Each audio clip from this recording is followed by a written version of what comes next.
Good morning, everyone. So it's Brian, your handy dandy realtor here in the city of Windsor. Wanted to do a little something for you to be able to help you to kind of understand how I look at markets. I'm pretty weird this way. So there's a couple books that I read over time that I really liked. One was Never Lose Money. Never lose money. Two was, well, this is a rule actually more than a book. Only short when bad data. Only make 250, then get the hell out of the way. Because the market moves too fast. There's all of this data set. Markets can turn around when you're short, markets can turn around in an instant, literally, and leave you holding the bag. So if you only have a small goal, bad data, short, 250, you make your 250, you get the heck out. At least you made some money short. And you use options to do this, short options. And I'm going to show you some examples in this current market cycle. Then the other is always be long or cash.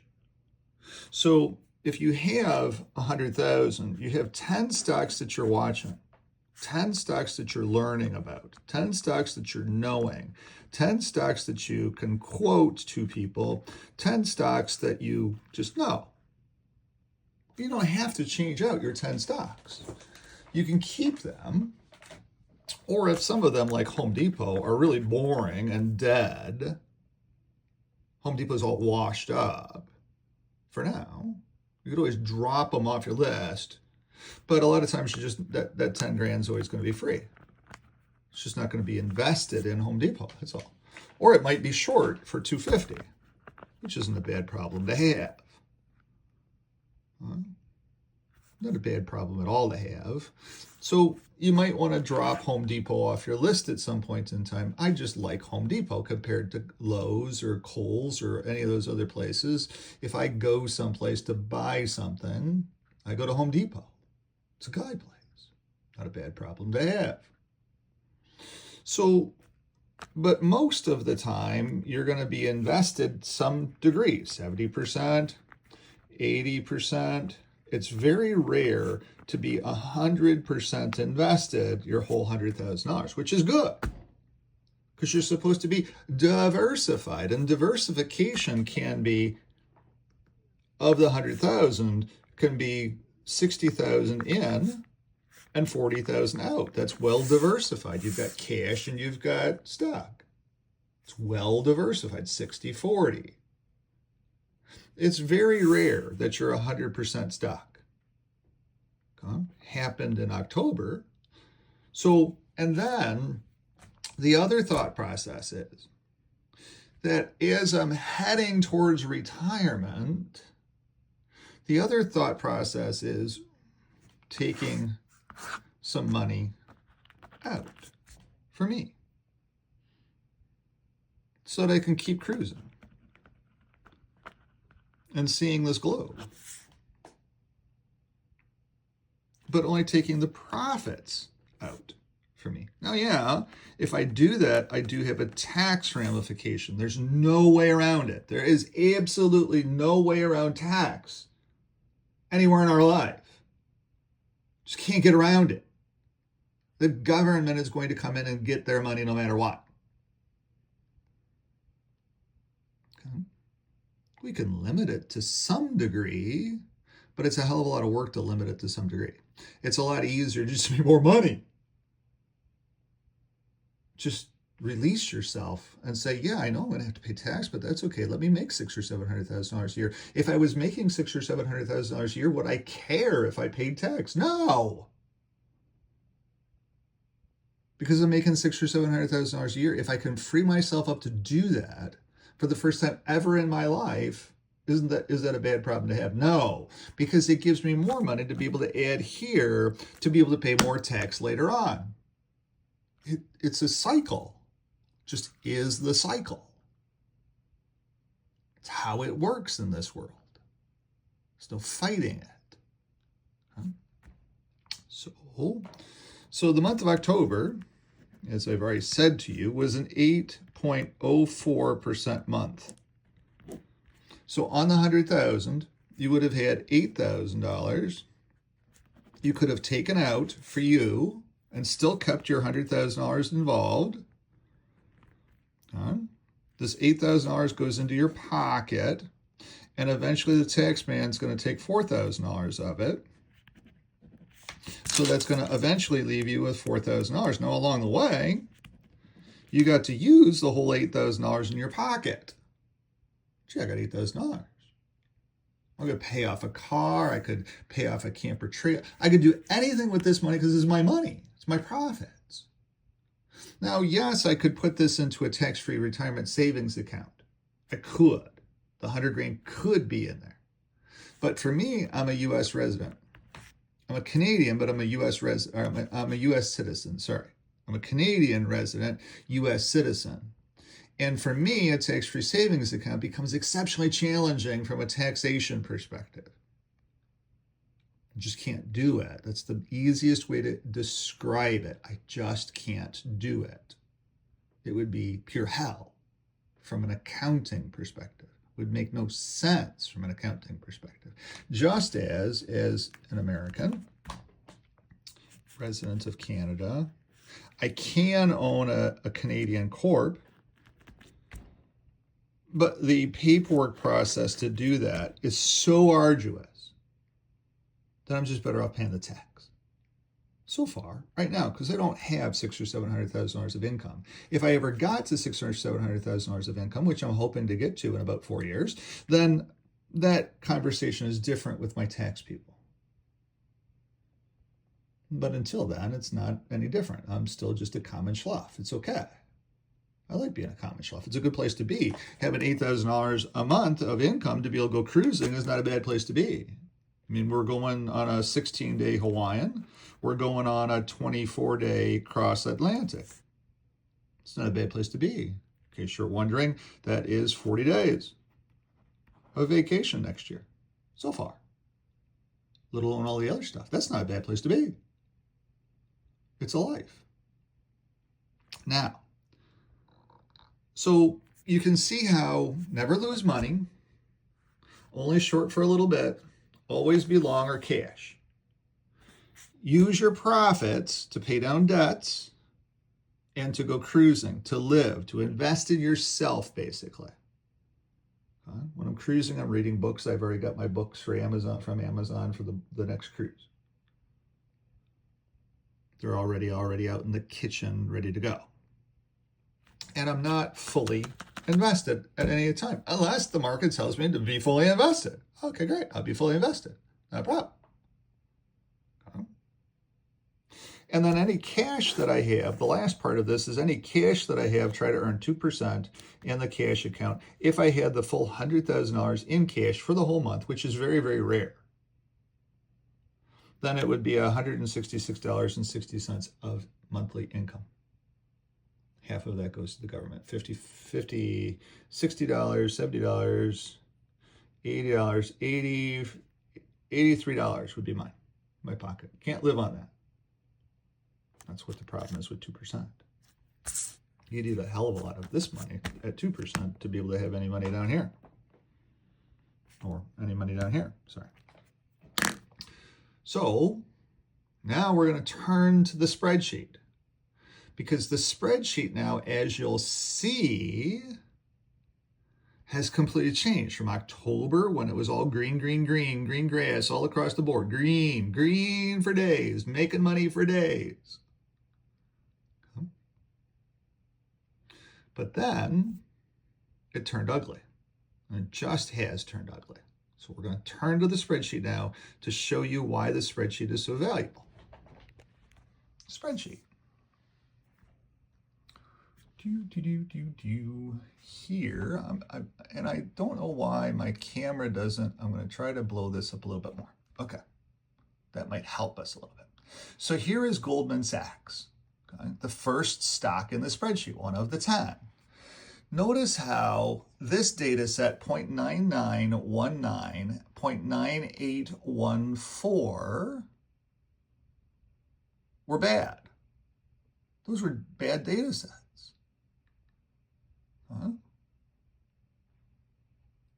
And notice how this number 27, -2, 26, that's wonky. 27 minus 0.02 is 25, not 26. That was wonky math. So you had bad data sets and wonkiness. Huh? That met the requirement. Only short when bad data and only make 250. So only go in to try to make $250. That's all you're trying to make. You're shorting it for $250 on this data set. Okay. Now you can do it if you happen to be watching the market, because I have one of those jobs that allows me to kind of watch the market a little bit. I'm watching the market a little bit today. Got to go out and show some $800,000 houses. It's a tough life. That's not going to happen until 2 hours from now, so I got plenty of time to get some other stuff done. And I'm going to come home and do some other stuff. So wonky data, short for 250. So the stock is trading 791, 790. Okay? And I'm shorting it for just a $250 gain. Okay? So I'm not betting on it going down very much. I'm just saying, hey, let me just get my $250, get out of the way. Okay? So that's exactly what happened. You went from 791 to 776. You got your $250 gain. Check, check, check. You got $250 so far for the month because you shorted it. You not only sold it, but you had to get out of it when it turned red because you were in it. And then you also made $250 just of extra pure profit just because you've seen it happen. And you're like, uh-oh, I got to get out of it. Okay. Now, here's JP Morgan Chase. Notice again, it set up the same thing, 9890, 9639, going from ones. Look at that above, 1.0, 1.0, 1.0, 1.0, 1.0, 1.0, all of a sudden 0.98. Shit. Whole attitude change in the market on whatever date that was, November 13th. Whole attitude change in the market. We can see it. Okay. Now, bad data set. It also turned red on the same bad data set. So it meets our requirement. We got bad data set, check, and we turned red, check, check. Okay. This will go down more. We could stay for $500 if we wanted to, but this will go down more, technically. Okay. So what happened? 309, 298. Did we make 250? Absolutely less. Check, check. Could we have stayed for 500? We could have. Check, check. But let's just say we only did 250. So we're going to write down another 250. So far we've made $500 shorting the market because the market turned around. Just free money. Just only staying in for a very short period of time, getting the hell out because going short is tough. Going short's very hard. But we made some money, short.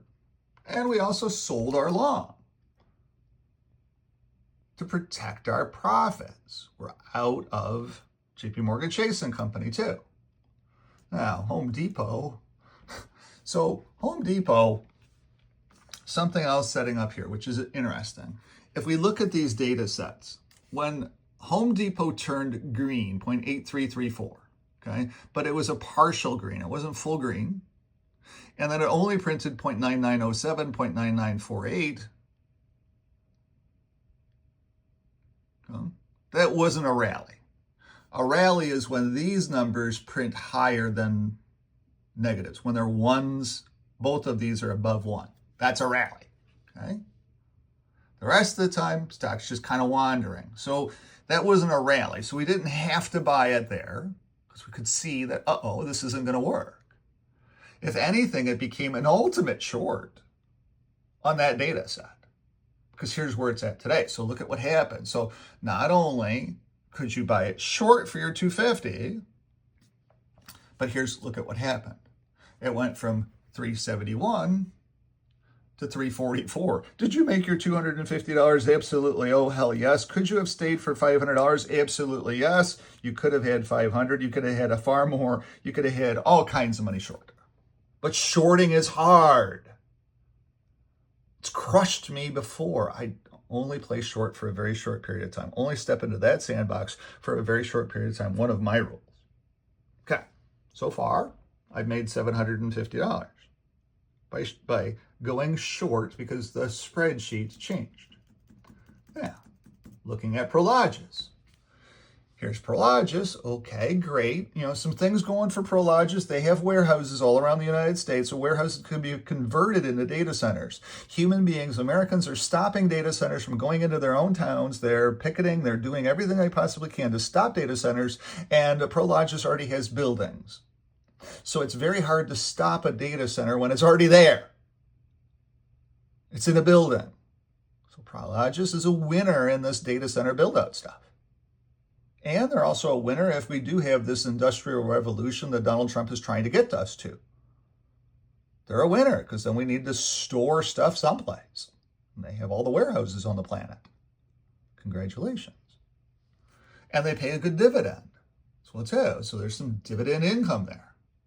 Helps the stock stay steady even when it's raining out. So here we had data sets. Look what we had. We had it fall apart 9961. And 9929. Right? It was still green. Then it turned negative the next day. So you had to sell your long. You had no choice. It turned negative. You have to sell your long. You don't know where it's going to. Now, 9870, 9908. Then it stayed short. Okay. 9924, 1.0055, 9885, 9961. Not too badly data set wise. Okay. And look, the stock price has been holding up. Now, would this have been a short on this data set, 9870, 9908? Sure, it could have been a short. Would you have gotten your $250? No. So the thought process is then if the rest of the market is all selling off and Prologis is not going down, then it could be our leader when the market turns around. It's not going down. It's holding up pretty well. Could be a leader. Could be a good company out there. Could be better than Goldman Sachs. Could be better than JP Morgan Chase. Don't know. But there's obviously some good things going for it. And we know that because it's one of our 10 stocks. That's why it's one of our 10 stocks. We kind of like it. So we're out of it. We're probably still short in it, and it's not working for us. So we can't write that 250 down. Then we look at Microsoft. Okay, Microsoft, we see that it's been positive, positive, positive. All of a sudden today, Microsoft prints 9707, 9673. We can go ahead and short it for our $250 gain. That's all we're looking for, $250 gain. Look at what it's done price-wise because we believe it's going to turn red tomorrow. Okay? Turn red tomorrow and go down to something. We don't have any data set on what it's going to do yet. We just think that, hey, get the hell out. Okay? So we're selling it today at 489.11. Okay? And we're shorting it for $250 worth of gains at 489.11. Just get the hell out of it. Don't need to hang around it. It's not looking good. Okay? Can't come back from this. There's something more going on in the market. So then we come back over into IBM.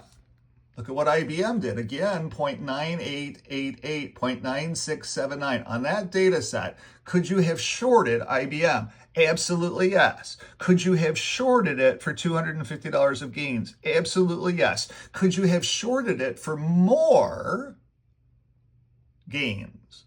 Absolutely yes, because those data sets were bad. But we sold it, got out of it, raised the cash, $10,000 sitting in the bank, and we shorted it for a $250 gain. Let me go ahead and write that one down, 250. And we could have made more. Okay. So far, we're up $1,000, which is 1% on our $100,000. Not a bad problem to have. We made 1% on the month going short so far. And we've protected our gains by moving to cash. So, and look at what happened. 304 to 292, getting crushed. Now, Symbiotic. Symbiotic is interesting. Symbiotic makes factory automation, but they don't make humanoid factory automation like what Tesla is doing. Tesla just opened up in Fremont, California. They just opened up their humanoid production line. They just signed a deal with the devil Chinese. And they now have enough capacity to be able to start building out humanoids. Now, the thought process is that the humanoid market is going to come into the general household of a rich person. And that the humanoid is going to do things for that rich person, and it's going to be tied into AI in some way. Now, I don't know any rich person that's going to want a humanoid in their house that's going to stab them while they're sleeping, or cut their throat while they're sleeping, or shoot them while they're sleeping, or any of that stuff, because AI machines will do that. They just will. There's no way to stop it from happening. We're going to start hearing about it more and more and more in our society. Of course, the corporate press is going to try to hide it from us, but we'll learn about it. It's coming. Should happen in my lifetime. I plan on it happening in my lifetime. That's why I don't want a humanoid in my house. It's like having a lithium-ion battery in your house. Why would you buy a Tesla and park it in your garage when it's going to catch on fire and burn your whole house down? If it burns down boats that sink in the Pacific and Atlantic, then why in the hell would you want one in your garage? It doesn't make any sense to me. But a lot of things don't make any sense anymore. So here, when we were looking at Symbiotic, which has a great backlog of automation stuff, just screaming by at 53. But it's going the wrong way. So we can't buy it yet. But we know that as soon as it turns green again, we want to buy it because it's a great company. So here's what it did. Look at what it did. The 6th of November, it printed 0.9, going from 1.06, 1.01, all of a sudden it printed 0.9463, 0.8902. Could you have shorted it on that bad, wanky data set? Absolutely yes. Could you have gone for a hell of a lot of money in that short? Absolutely yes. This was the same day that Tesla announced it's now ramping up its production because they're a competitor. That's what happened that day. And look at what the stock price did. You had to sell it because it turned red, so you were out of it. And you're just sitting on the sidelines, so you went and you shorted it as well too. $70.18 is now $53.13. $53.13, $70.18 to $53.13. That is what, $17? Massive sell-off for no reason other than Tesla is now producing humanoids. All of the same things at Symbiotic are still all good. Factory automation is just as much as important as ever because nobody wants to work any longer. Microsoft. Microsoft is your only long that you have. So Symbiotic, let me write down 250. And it could have been more to 500. So Microsoft, or I'm sorry, 3M, MMM. Good Minnesota company, if there are any good Minnesota companies. So it printed bad data, but not too bad a data, 0.9959. That's above 0.9950. That's not bad. 9856, not good. 9924, under. 9965, not bad. So see how it's in between? It's a tweener. And it's still green. And stock price is still holding up. So you still own the darn thing. You haven't had to sell it because it's mixed. Still one $10,000 investment you still have. Boeing. Now, Boeing just announced a $38 billion order with Arab Emirates for 777-600s, I think they are. The problem with that is that it's going to be years in the making. It's way down the pike. It's not today's value. It's tomorrow's value, or the next day, or the next day, or the next day. We might be dead by then. We might never see the gain because by the time they start making these aircraft, we might be dead. We might be killed in a car crash. Somebody might have gone left of center and taken us out. It's nice to hear the news so that we can keep a watch in case we aren't killed in a car crash. In case we aren't diagnosed with cancer, then yeah, maybe Boeing will come back at some point in time. It's been red for a long time here. So, but it is one of our 10 stocks. Now, what did it do? It printed 0.9801 and 0.9914. Could you have shorted it on that data set? Absolutely yes. Okay? Could have. You're already out of it, and you're only looking for $250. So your thought process, is it time to go short? Absolutely yes. What did it do? 191 to 188. Would you have made your $250? Absolutely yes. So we're writing that down. $250. Thank you, Mr. whatever that was. IBM, I think it was. What was it? Oh, Boeing, sorry. This is our last stock, I believe. Yes, it is. Hey, all right. This is Caterpillar. Now, notice how Caterpillar 1.033 up there at the top, 0.9817. 0.9817 wasn't good, but 1.0033 was good. Then the next day, 1.0094, okay, great. 1.0061, okay, great. But then all of a sudden here, 9970, not a bad number. 0.9877, bad number. Then we come back in, 1.0061, 1.0092, all is hunky-dory. But then we print 0.9755, 0.9695. That's the time that you could have gone short because the data sets were bad. You already sold it because you went from green to red, so you were forced to trigger out your $10,000. Protect it, put it out to the side. You're out of Caterpillar. It's a weird spot to be. You're kind of feeling naked because you're out of Caterpillar. Caterpillar's been a great stock for you. You don't have to go find another great stock. You just wait for this one to come back. Still a great stock. It'll come back at some price lower in the future. And you can short it on this data set, which was